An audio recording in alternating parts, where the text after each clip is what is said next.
Ayun, ito na yung banggaan, no? Yung nangyari doon, no? Ito yung ano, kulay orange, oh. Ayun, oh, laylay yung bumper. Kaya tayo dadaan sa ano ngayon? Tawag dito?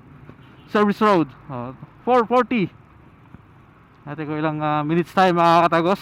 Kasama na yung traffic, kasama na yung balakid, mga balabalakid dyan. So pag dito ka sa service road dumaan, hindi ka pwedeng hindi dumaan sa MC lane kasi yun ang yun ang magiging way mo para makasingit eh. Gunggong!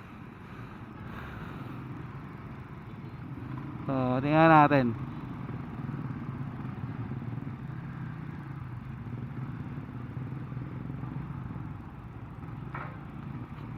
So ito yung isa sa medyo balakid pag dito ka dumaan eh, no. Kailangan makipag-unahan ka sa pwesto diyan eh. Kung hindi mahaharangan ka niyan, yan yung mga yan.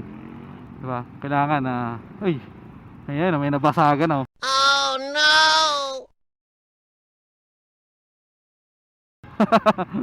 Dito tayo. Maluwag dito eh.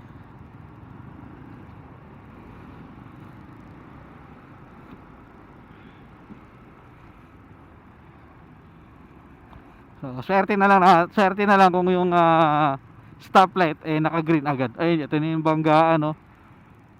Yung nangyari doon, no. Ito yung ano, kulay orange, oh. Oh, ayun, oh, laylay yung bumper. Naiwan yung ano doon eh. Ano doon? Yung headlight, takip ng headlight. Ano matawag sa ganun? Lens.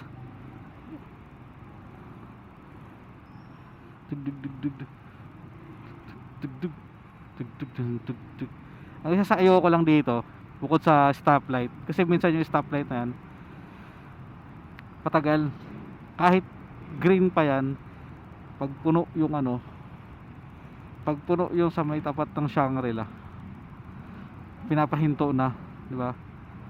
Para hindi na makabara sa intersection. Tapos pangit dito yung gilid kasi lubak. Minsan na ako na outbalance dito eh. Tapos na outbalance ako, matutumba dapat ako. So ang nakasangga lang sa akin itong fence, nakahawak ako.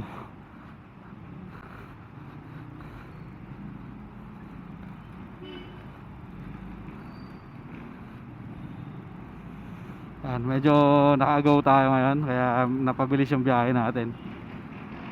So ayan, so medyo traffic, di ba? So ang tendency kasi minsan ano eh, pinapahinto na agad ng enforcer yung mga sasakyan para hindi makabara.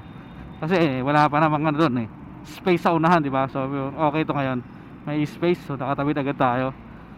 43, so 3 minutes lang. Nakalabas na agad tayo ng